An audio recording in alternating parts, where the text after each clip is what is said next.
C'est à vous. Merci beaucoup.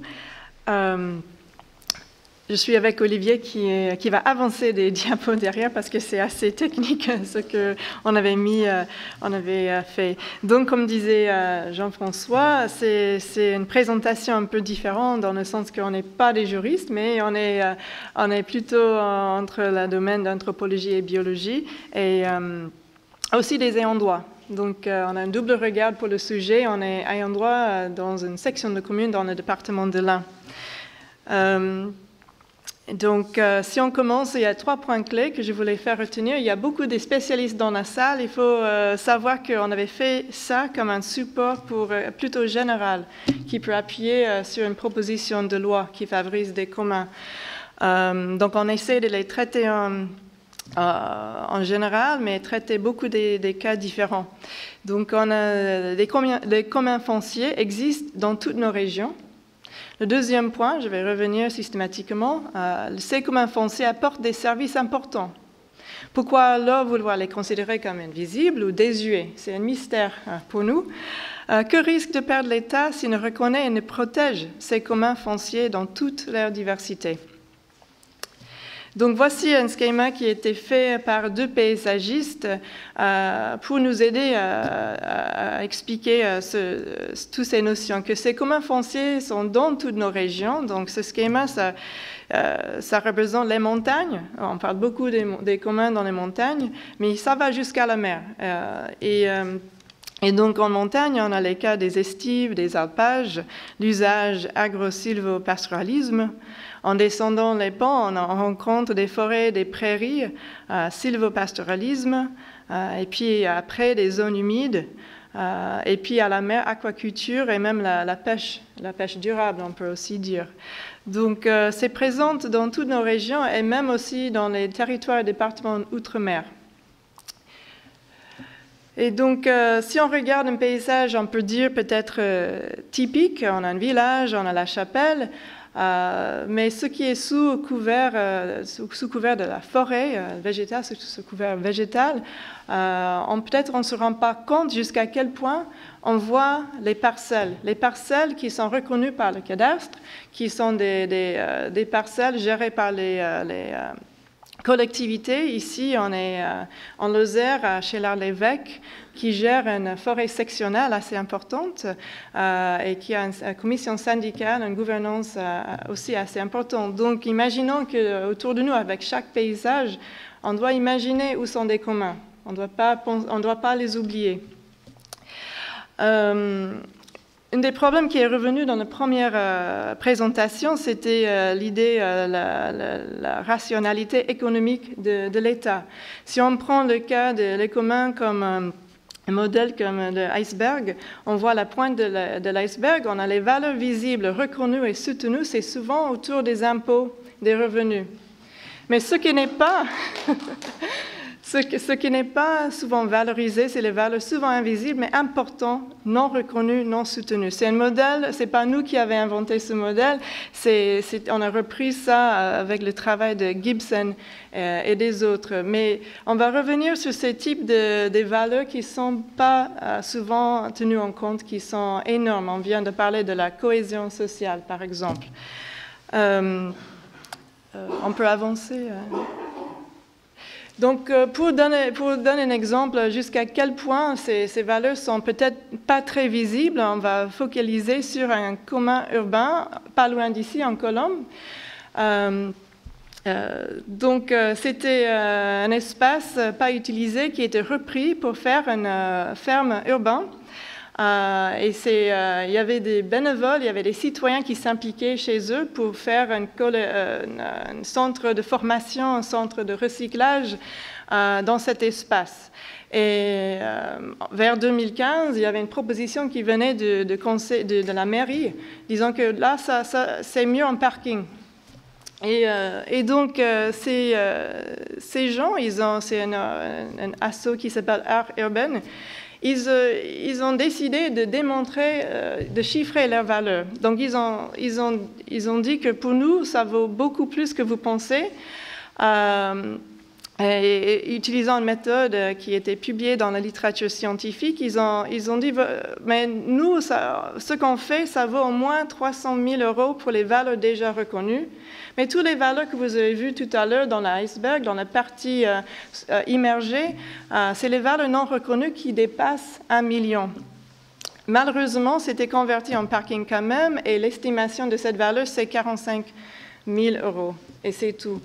Donc on voit ici un exemple très concret, une grande perte pour la commune, pour les citoyens. Heureusement, la fin de l'histoire, c'est que cette association était invitée par les communes voisines pour faire le même genre de travail. Donc quand même, ce type de défense pour chiffrer leurs valeurs, ça a aidé de continuer leurs activités. Selon les chercheurs, il faut dire aussi que souvent, quand on est un peu démuné des arguments, lorsqu'on est confronté avec cette rationalité économique, parce qu'on ne réfléchit pas forcément comme ça, mais de temps en temps, c'est nécessaire. Donc maintenant, on va prendre des exemples des types de communs. On va lier ça avec des services rendus par ces types de communs, et on va lier ça avec des missions d'État.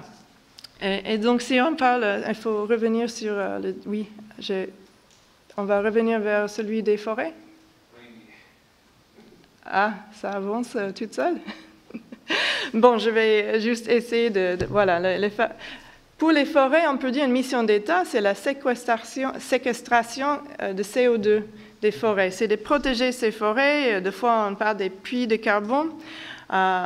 Toutes les choses que la forêt peut servir, mais il y a des communs, on peut parler des forêts sectionnelles par exemple, il y a une prévention des risques, une gestion des incendies, par exemple la création des pare-feux sous les normes de l'ONF chez les sections de communes pour empêcher un incendie de traverser toute la forêt.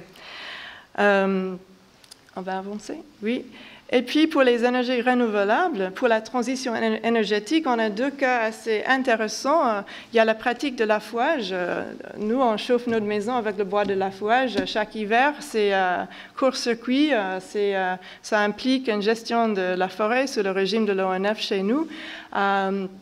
Et puis, ça favorise un chauffement avec un bois qui vient de chez nous. On voit avec la crise énergétique qu'on voit actuellement, il y a un intérêt qui augmente pour ce type de pratique qui existe depuis toujours dans certaines forêts. Un deuxième, c'est la chaufferie sociale de Anza-le-Luguet. Et là, c'est un exemple d'une section de commune qui avait cofinancé un chauffage qui peut chauffer pas tout le village, mais certains bâtiments administratifs et privés. Et ça démontre une collaboration positive entre la commune et une section de commune vis-à-vis ce type d'énergie. Et c'est chauffé avec les déchets des bois qui viennent de moins de 40 km. Un autre aspect, c'est le paysage. Quand on regarde, par exemple, la mission d'État, les grands sites de France, certains sites UNESCO, les grandes randonnées, ça traverse, par exemple, les communs. On avait déjà eu pas mal des exemples, mais on peut citer aussi le GR Stevenson qui traverse des sections de communes, aussi Saint-Jacques-de-Compostelle. Et ce qu'on ne se rend pas compte, peut-être, comme étant touriste, par exemple, on est en train de regarder un paysage qui a été façonné depuis longtemps par des communeurs, et qui est toujours le cas. Et donc, à réfléchir jusqu'à quel point on peut valoriser ces communs qui sont vachement partout dans notre territoire. Si on voit ici, si on parle de l'eau et la gestion de l'eau comme service rendu par certains types de communs, et ici on voit une gestion de l'eau à travers des canaux d'irrigation dans les Alpes. Et c'est ici qu'on peut aussi prévenir, réduire des risques d'inondation avec cette gestion de l'eau. On peut aussi parler le rôle des marais à la côte pour gérer des crues. Ici, on peut parler d'alimentation. Comme mission d'État, les projets alimentaires territoriaux, la production locale, qui est une ancienne valeur qui revient à la mode, une production avec un court-circuit, les assiettes à 0 km. On a des produits comme le fromage AOP, il y a certains fromages, peut-être quasiment tous, qui touchent d'une manière ou d'une autre un commun. Et puis la production comme le chèvre qu'on voit ou le fourme d'Ambert. Et dans certaines parties de notre territoire, il y a des marchés. Si on rentre dans un marché local un week-end, et si on commence à parler avec des vendeurs, on va voir qu'une grosse partie de leurs produits vient des communs. Et puis si on parle avec des producteurs, ils peuvent nous raconter que jusqu'à 3/4 de leurs terres exploitées agricoles sont des sections de communes ou quelque chose similaire. Et donc, on voit l'importance des communs pour les agriculteurs et aussi pour les produits qu'on adore. Si on parle de cas de biodiversité, c'est une de nos spécialisations. Comme objectif, une mission d'État, on a les sites de Natura 2000, on a des trames vertes et bleues. On a un objectif, par exemple, de 30 par 30. Ça, c'est une politique d'augmenter la superficie des aires protégées dans chaque pays du monde. C'est une convention, c'est un accord selon la Convention de la biodiversité qui est en train d'être négocié actuellement, y compris avec la France comme signataire.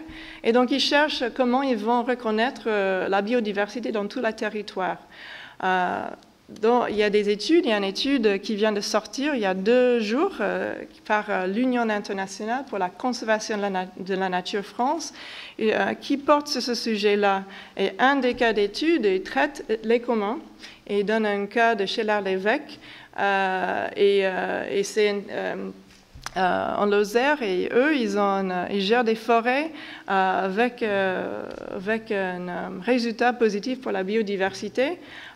Et la proposition, grâce à leur gouvernance, le fait qu'ils gèrent ça avec une commission syndicale, ils prennent les décisions, que ça peut être reconnu comme un aspect positif vis-à-vis de l'État. Donc, on peut voir une espèce d'aire protégée reconnue que chez les communs, sans touchant même leurs activités. Juste le fait qu'ils sont là, c'est un résultat, ce qui fait pour la biodiversité. Ici, on est à la côte. Il y a la loi littorale, il y a une protection des côtes, stabilisation du sol, résilience. Ici, on peut parler des rôles des prud'hommes, aussi certaines sections de communes en Polynésie qui jouent un rôle de gérer ces crues, de gérer nos côtes. Aussi les marais, comme les marais de Poitevin, ou des communaux qui gèrent un pâturage qui aide avec un service écosystémique. Ici, on peut aussi parler de la cohésion sociale comme un service. Tous les communs dans ce sens-là, n'importe quel commun, je pense qu'on peut parler des services qui sont rendus, qui créent un volontariat, emploi, citoyenneté, une cohésion sociale. Lorsqu'on a un projet en commun, on fait quelque chose ensemble et ça crée des liens entre des personnes. C'est une participation à fond, ça crée une identité, quelque chose dans lequel on s'implique. Donc ça existe déjà chez ces communs et c'est quelque chose à valoriser jusqu'à fond. Ici, ce n'est pas pour vous encourager de lire, mais juste on a créé une fiche qui est comme ça sur A3 ou A4 qu'on va vous donner après sous forme numérique qui explique, et ça donne le grand bloc du paysage avec des exemples des services rendus, des risques si les communs disparaissent. et puis les missions d'État avec des exemples des communs. Si je peux parler, on peut parler un peu plus d'un cas personnel. On vient d'une section de commune dans l'Ain. Tous les diapos précédents, on peut penser que c'est un commun par chaque service. Or, que ce n'est pas le cas. Souvent, on a un commun qui fait plusieurs choses à la fois. Et donc, chez nous, juste pour donner l'exemple, on a l'affouage, le tourisme, la production agricole, le patrimoine en bâti et archéologique et une cohésion sociale. On vient d'avoir notre fête village qui soutient en fait le patrimoine de la section de commune. Donc, si je vous laisse avec ces points clés, c'est que oui, ces communs fonciers existent dans toutes nos régions. Ils apportent des services très importants et qu'ils ne sont jamais communalisés, perdus, non reconnus, non soutenus. Il y a beaucoup de choses qui seront perdues. Donc, pour les remerciements, on a dit des dessins qui étaient faits par 2 paysagistes très impliqués récemment, et puis plusieurs personnes qui